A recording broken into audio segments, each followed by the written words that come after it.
ሰላም እንዴት ናችሁ ጋይስ? በሌላ ታይትል መጥቻለሁ። እስኪ ዛሬ ደግሞ ፕሪፖዚሽን እኒ ምን አይነት ፕሪፖዚሽን ነው የምናየው? ፕሪፖዚሽን ኦፍ ታይም። ፕሪፖዚሽን ኦፍ ታይም ሶስት አይነት ፕሪፖዚሽን ኦፍ ታይም አሉ።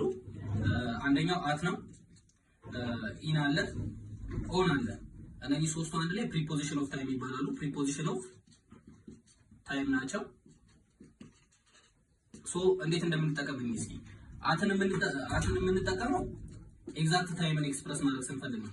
For example, the meeting will start at 8 o'clock. The meeting will start at 8 o'clock.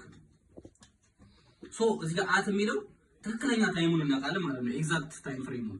ኦኬ፣ ኢን የሚለው ደግሞ በታይም ፍሬም ሲሆን ነው የምንጠቀመው። ለምሳሌ ኢን ሰመር፣ ኢን ዊንተር፣ ኢን ስፕሪንግ ምናምን ስንል ለዛ ነው የምንጠቀመው ማለት ነው በታይም ፍሬም።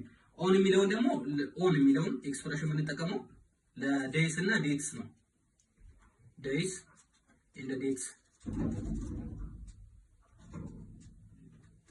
እዚህ ጋር ዴይስ አሁን ለምሳሌ ኦን ሰንዴ ማለት እንችላለን። ኦን መንዴ ምናምን ዴይ ቀናት ሲሆኑ እንደዛ እንላለን።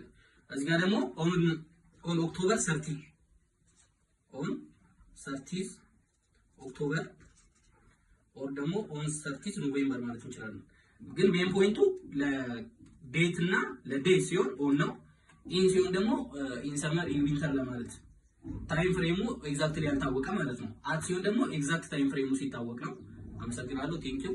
ፎሎ ማድረግ እንዳትረሱ።